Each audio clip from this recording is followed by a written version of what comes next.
হরে কৃষ্ণ বন্ধুরা, কেমন আছো সবাই? আশা করি তোমরা সবাই ভালো আছো আর আমরাও ভালো আছি রাধা মাধবের কৃপায়। তো আজ সকালবেলা থেকে আবার একটা ছোট্ট ব্লগ তোমাদের সঙ্গে শেয়ার করব। প্রথম থেকে শেষ পর্যন্ত তোমরা দেখতে থাকো, আশা করি তোমাদের ভালো লাগবে। আর আমার ভিডিওর কোথাও যদি এতটুকু ভালো লেগে থাকে অবশ্যই লাইক, কমেন্ট, শেয়ার এবং সাবস্ক্রাইব করতে ভুলো না।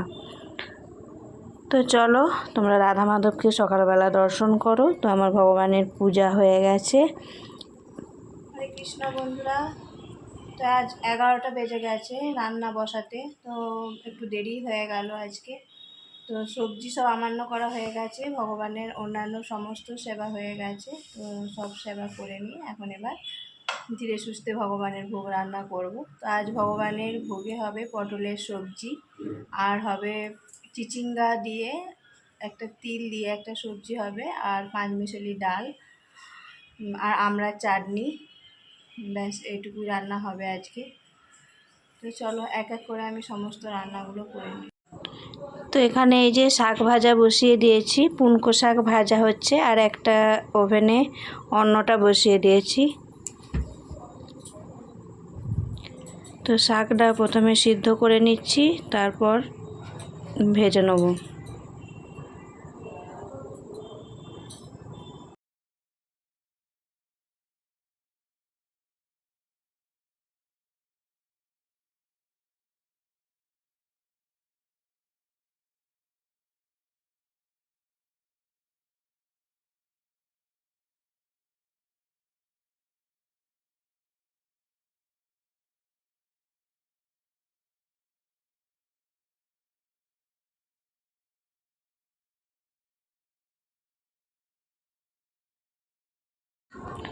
তো শাক ভাজাটা হয়ে গেছে। শাক ভাজা করে নেওয়ার পর আমি কড়াইয়ে আবার লঙ্কা জিরে ফোড়ন দিয়ে আর চিচিঙ্গাটা বসিয়ে দিলাম। চিচিঙ্গা আর আলু দিয়ে এই যে তিল দিয়ে একটা সবজি হচ্ছে।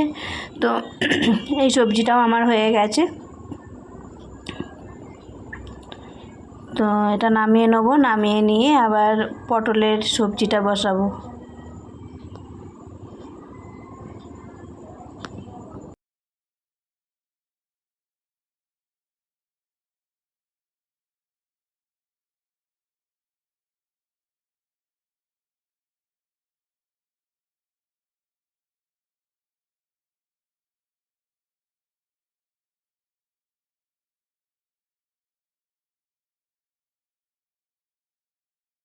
তো পটলটা করার জন্য কড়াইয়ে আবার তেল দিয়ে দিয়েছি, তারপর নুন হলুদ দিয়ে পটলটা ভালোভাবে ভেজে নেবো। ভেজে নিয়ে তারপর আলু কষিয়ে আলুর মধ্যে আদা বাটা, হলুদ গুঁড়ো, জিরে গুঁড়ো, ধনে গুঁড়ো, কাঁচা লঙ্কা দিয়ে আর মশলা কষিয়ে আর পটলের সবজিটা করব। তো এদিকে পটলটা ভাজা হোক, আমি ততক্ষণ এই যে বহু কাঁচা লঙ্কা নিয়ে এসেছিলো, কাঁচা লঙ্কার গুলো ছাড়িয়ে বেছে রাখছি। তো এই যে কৌটোর মধ্যে ভরে আর ফ্রিজে রেখে দেবো, তাহলে অনেক দিন ভালো থাকবে লঙ্কাগুলো।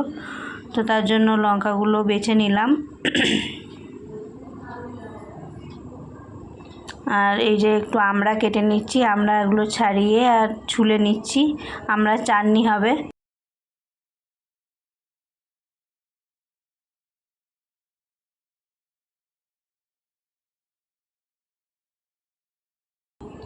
এখানে এই যে পটলগুলো ভাজা হয়ে গেছে, পটলটা তুলে নিয়েছি, আর এদিকে আমরা চাটনিটাও করে নিলাম।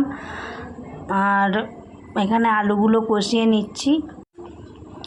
তো আলুটা কষিয়ে নিয়ে তারপর ওর মধ্যে পরিমাণ মতো জল দিয়ে দেবো, আর পটলগুলোও দিয়ে দেবো।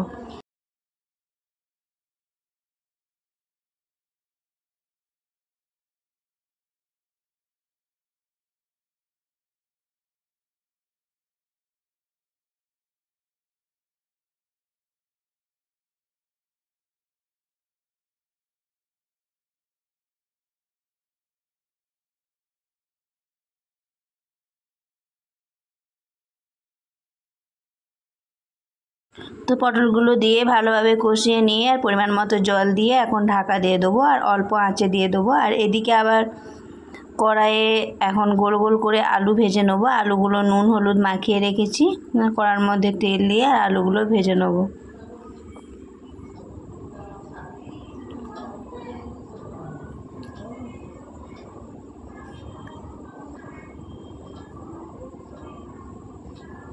তো আলু ভেজে নেওয়ার পর আবার পাঁচমেশালি ডালটাও লঙ্কা পাঁচ ফোড়ন দিয়ে আর ডালটা সাদলে নিলাম। এদিকে পটলের সবজিটা দেখছিলাম আলুগুলো হয়ে গেছে নাকি, তো আলুগুলো প্রায় সেদ্ধ হয়ে গেছে, আর একটু হবে তাহলেই হয়ে যাবে। আর এদিকে ডালটাও ফুটে গেছে, তো ডালটা এবার নামিয়ে নেব।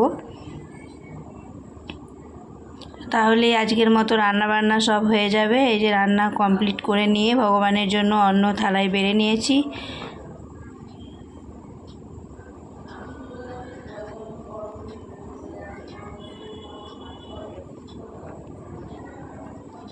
তো এখন বাটির মধ্যে আমি দইটা দিয়ে দেবো।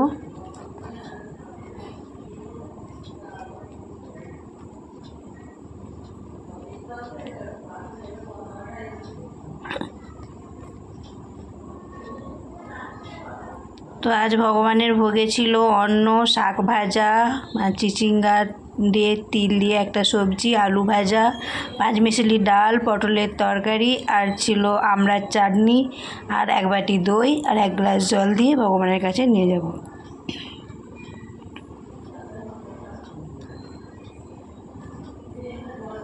তো ভগবানের কাছে নিয়ে এসে প্রত্যেকটা আইটেমের ওপর তুলসীপত্র দিয়ে দিয়েছি। এবার ভগবানকে ভোগ নিবেদন করে আমরা প্রসাদ পাবো। হরে কৃষ্ণ।